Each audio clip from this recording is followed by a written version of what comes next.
Good morning, सुप्रभात। मैं Mrs Renu ma'am व्याकरण पाठिका चैनल में आप सबका स्वागत है। आज हम करेंगे बच्चों वर्ण विचार। वर्ण क्या होता है?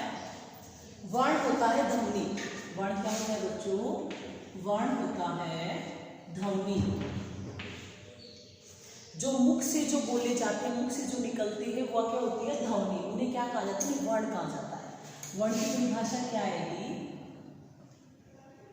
भाषा की वह छोटी से छोटी ध्वनि, वह छोटी से छोटी ध्वनि जिसके टुकड़े न किए जा सके। भाषा की वह छोटी से छोटी ध्वनि जिसके टुकड़े न किए जा सके, जिसके टुकड़े न किए जा सके।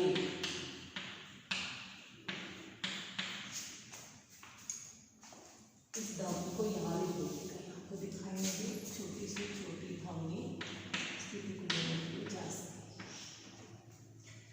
वर्ण कितने प्रकार के होते हैं बेटा? वर्ण दो प्रकार के होते हैं, स्वर और व्यंजन। स्वर और व्यंजन। स्वर किसे कहते हैं? जिन वर्णों को बोलते समय मुख से हवा बिना किसी रुकावट के बाहर निकलती है उसे स्वर कहते हैं। दूसरे में अर्थ में हम बोलेंगे कि स्वर क्या होते हैं कि जो वर्ण किसी अन्य वर्ण की सहायता लिए बिना या जिन वर्णों को बोलते समय दूसरे वर्णों की सहायता नहीं ली जाती उसे क्या कहते हैं? उसे स्वर कहते हैं। ठीक है, ये सारी परिभाषा किसकी है? स्वर की है। एक परिभाषा हम लिख लेते हैं। जिन वर्णों को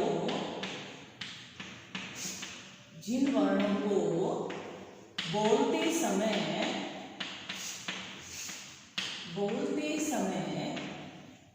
हवा बिना किसी रुकावट के, हवा बिना किसी रुकावट के बाहर निकलती है,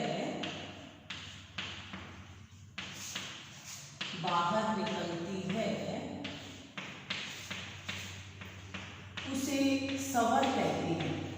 उसे स्वर कहते हैं।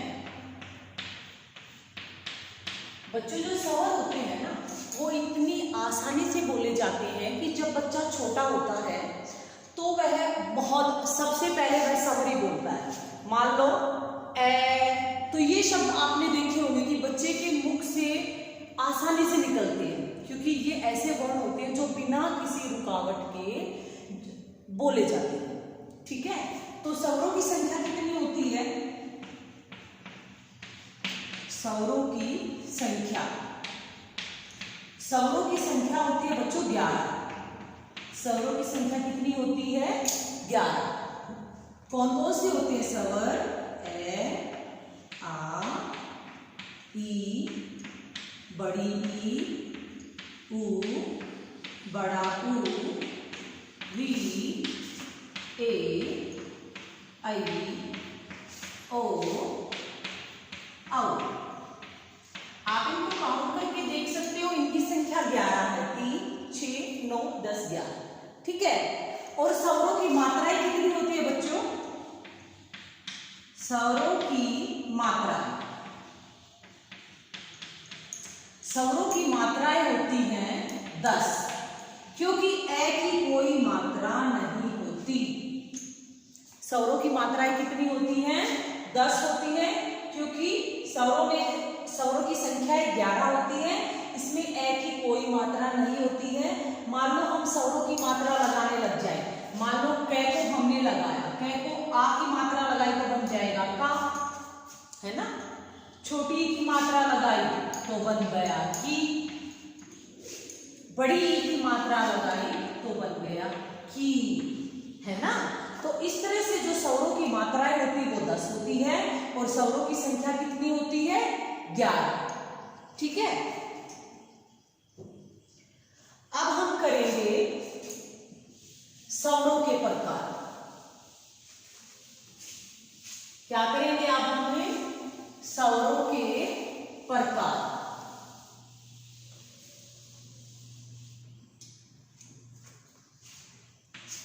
स्वरों के कितने प्रकार होते हैं? स्वरों के प्रकार होते हैं 3। कितने होते हैं? 3। नंबर 1 हर्षव स्वर। हर्षव स्वर पहला हमारा हर्षव स्वर होता है, जिन स्वरों को बोलते समय सबसे कम समय लगता है। इनकी संख्या होती है बेटा 4। इनकी संख्या कितनी होती है? इनकी संख्या होती है 4। कौन कौन से होते हैं ये? ए, ई, ऊ और री। ठीक है, कौन कौन से होते हैं? ए, ई, ऊ और री। ठीक है, इनको बोलते समय सबसे कम समय लगता है। अगला जो भेद है वो है दीर्घ स्वर। कौन सा है स्वर का भेद? दूसरा दीर्घ स्वर। इन स्वरों को बोलते समय हर्षव स्वर से दुगुना समय लगता है। हर्षव स्वर से क्या लगता है? हर्षव स्वर से दुगुना समय लगता है दीर्घ स्वर को बोलते समय। ठीक है, इनकी संख्या होती है बेटा 7। इनकी संख्या कितनी होती है? 7। कौन कौन से होते हैं? इसमें से हम हर्षव स्वर हमारे कौन से थे? ए, ई, ऊ और री। ये हर्षव स्वर थे, जो बच गए वो क्या रह गए? दीर्घ स्वर रह गए, है ना? कौन कौन से? आ, बड़ी ई, ऊ, ए, आई, ओ, औ। ठीक है बच्चों, इनकी संख्या कितनी रह गई? 7। तो ये कौन से स्वर है?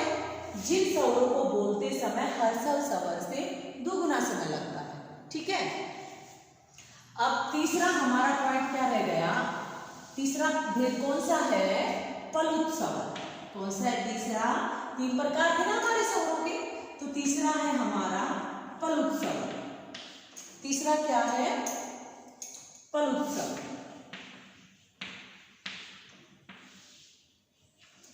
इस स्वर को बोलते समय हर्षव स्वर से 3 गुना ज्यादा समय लगता है। इसमें आता है उदाहरण जैसे ओम। ओम का जो उच्चारण होता है वो बहुत लंबा बोला जाता है, जिसे प्लुत स्वर में ऐड किया गया है। ठीक है, क्योंकि इस स्वर को बोलते समय हर्षव स्वर से 3 गुना ज्यादा समय लगता है। ये तो आ गई स्वरों की बात। अब स्वरों में अम और ए भी आपने देखे होंगे, देखिए ना बेटा, ये क्या होते हैं? इनको बोलते हैं अयोगवा। क्या बोलते हैं इनको? अयोगवा, जो साथ होते हुए भी अलग होते हैं। अयोगवा का अर्थ क्या होता है? जो साथ होते हुए भी अलग होते हैं। इनको न स्वरों में लिया गया है और न ही व्यंजनों में लिया गया है। तो अब हम करेंगे अनुस्वार। अनुस्वार का किसका प्रयोग किया जाता है? अनुस्वार में बिंदी का। अनुस्वार की परिभाषा क्या आएगी कि अनुस्वार में शब्दों को बोलते समय आवाज किसमें जाती है? नाक में। उदाहरण के लिए जैसे हंस। ठीक है, जैसे हंस। अच्छा, दूसरे अर्थों में हम कहेंगे अंगूर, है ना? अंगूर। ठीक है, तो ये जो शब्द है किसके आ गए? अनुस्वार। अभी हम करेंगे अनुनासिक। अगला क्या आ जाएगा? अनुनासिक। अनुनासिक का चिन्ह क्या होता है? चंद्र बिंदु। जिस शब्द को बोलते समय आवाज नाक और मुख दोनों में जाती है, मतलब साथ में बोलते शब्द को बोलते समय आवाज नाक में भी जाएगी और साथ में मुंह भी खुलेगा। जैसे माँ, जैसे माँ। इस शब्द को बोलते समय मुंह भी खुला है साथ में और नाक में भी आवाज गई है।